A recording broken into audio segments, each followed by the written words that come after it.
Part 1. Number 1, left London. Time 1914.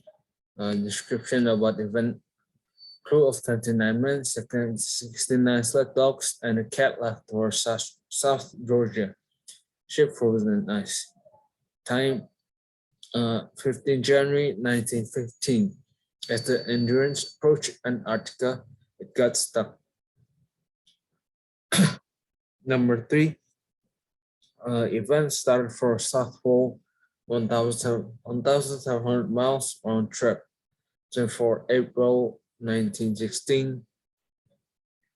Shackleton and 5 crew members sailed to South Georgia to help the crew members travel over land. 27 April 1915. Shackleton and the crew abandoned the ship 97 miles from South Pole. Turned around, not enough food. May 1917. Once they ran out of food, they ate their dogs. Note: the Endurance was with 29 crew members, 69 sled dogs, and a cat. The Endurance left in 1914. The Endurance became stuck with the ice. Shackleton and the crew set up a camp on a large piece of ice. They hunted animals and later ate their dogs. The crew got into 3 small boats and headed for Elephant Island. Shackleton and 5 men went to South Georgia for help. 22 months after they left, Shackleton rescued his men. Ernest Shackleton trip to Antarctica. Shackleton's trip is an interesting one because he wanted to be the first one to walk across the continent. The particular trip is also unique due to all the troubles and difficulties Shackleton and his crew had to endure. A nice coincidence in the trip is that the ship Shackleton used to go to Antarctica was called the Endurance. Maybe he knew what he was going to do to the Endurance of London, England in 1914 of 29 men, 69 sled dogs, and a cat. They made a quick stop in Argentina and proceeded to South Georgia, an island about 800 miles from Antarctica. Later on 5 December 1914, they left South Georgia and went straight to Antarctica where the water is filled with ice. But despite the potential danger they may face, Shackleton and his crew kept going. Shackleton believed that they could reach Antarctica despite the ice. He was proved to be wrong about his judgment. On 18 January 1915, a major obstacle was presented to the Endurance. It had become stuck to the ice and could not go anywhere. The crew could only stay on the ship that followed the ice for a total of 10 months. In that period, the crew lived on ship and only went down and walked on the ice if it wasn't too cold. On 27 October 1915, Shackleton ordered his crew to leave the Endurance. They took food and other supplies, including 3 small boats, off the shore of the shop and set up camp on a large piece of floating ice. This was a good decision, as a month later, the Endurance was crushed by the ice and sank under the water. For the next 6 months, the crew lived on the floating piece of ice where they hunted animals in the area when the food from the ship was all gone, and unfortunately had to kill and eat their dogs too. Finally, in April 1916, the crew saw land, which was Elephant Island, which was 100 miles away, and decided to head there, for they knew that the ice they were standing on were getting thinner and might break. So on 19 April 1916, Shackleton and his crew got into 3 small boats and began the journey towards Elephant Island. What a harsh and dangerous journey they had to go through. It took them 7 days to get there, 7 days of terrible experience. Now they're on land. There was still nothing they could do to call for help. It was too far from anything, as South Georgia was over 800 miles away. Despite the danger he had to face, Shackleton still had to go to South Georgia with five of his men on 24 April 1916. After 17 days in uh, stormy seas, they reached South Georgia, though they had to walk there for 36 hours to reach the whaling station. Finally, on May 20, they reached the whalers, but they weren't home free yet as there were still his men on Elephant Island waiting to be rescued. Even then, it took more than 3 months and three ships to get to Elephant Island. At last, on 30 August 1916, a total of 22 months from the beginning of the journey, Shackleton rescued his men. Miraculously, everyone was alive and rescued. Part 2. The start of the statement is true. Alan comes from a tailor family. The father's name is Mustafa. The genie comes up from the lamp. The name of the holy woman is Fatima. Notes. Aldous was a poor tailor's son. He had an African magician uncle. Aladdin and his uncle went into a cave. Aladdin wrapped a lamp and a genie appeared. Aladdin saw the princess and fell in love. The Sultan announced the princess' marriage. Aladdin had to send gifts to the Sultan. Aladdin wished for a palace. The magician remembered Aladdin and set a trap for him. Aladdin's palace and the princess is gone. The princess poisoned the magician drink. The magician's brother disguised as the holy woman. Aladdin managed to kill false Fatima. There once was a poor tail boy who named Aladdin, who had a boy named Aladdin. He liked playing ball in the streets like any other boy would. His father sometimes soon died. One day, a mysterious figure appeared and asked if he was the son of Mustafa, and he answered yes. The stranger, who was a magician, said that he was his uncle.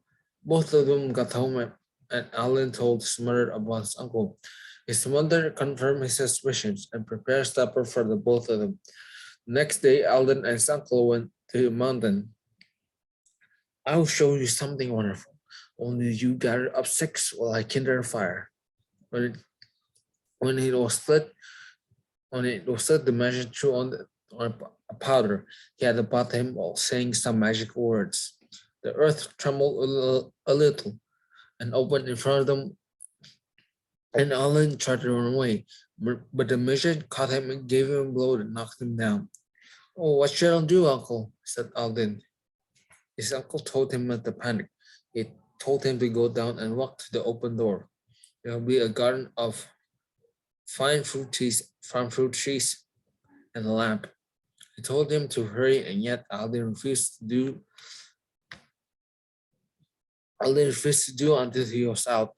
The magician and threw more powder and said something and disappeared, leaving Alden alone. While Alden was crying, he rubbed the ring that was on him, and the genie appeared.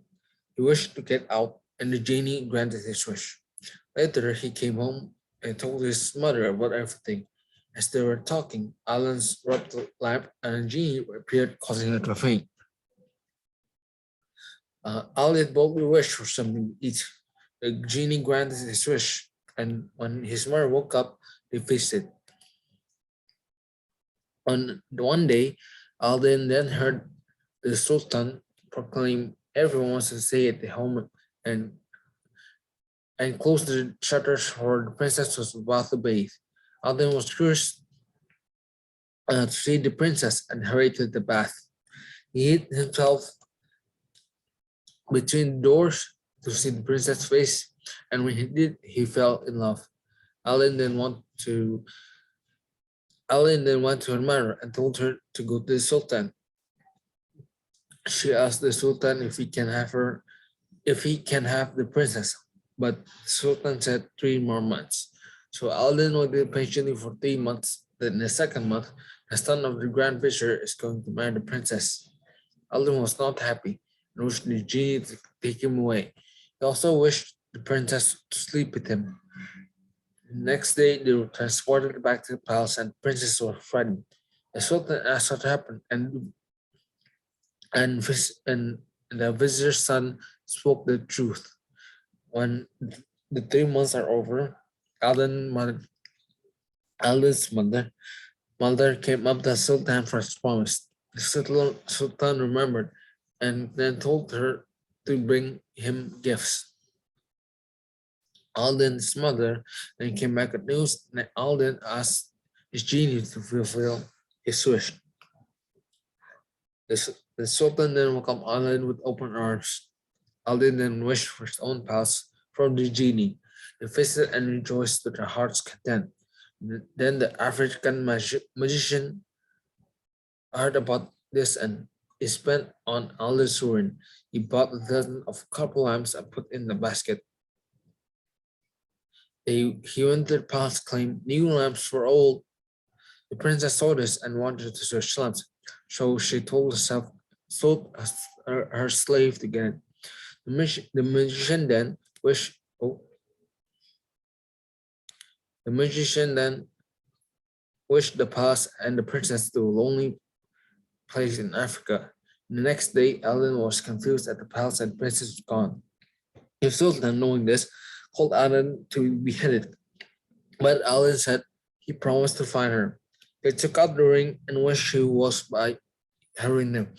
The princess was shocked, and Aladdin told everything that happened. Aladdin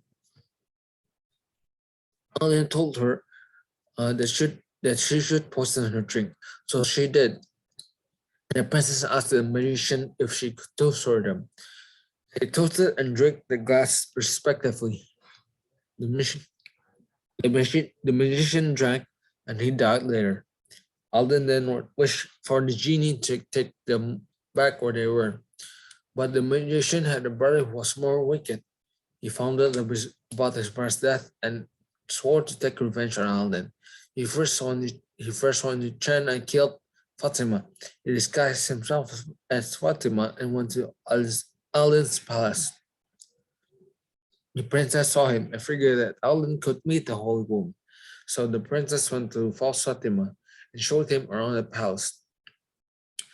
False Fatima then said, "If only a rock egg was to be hanging in the middle of this dome, then all will be good."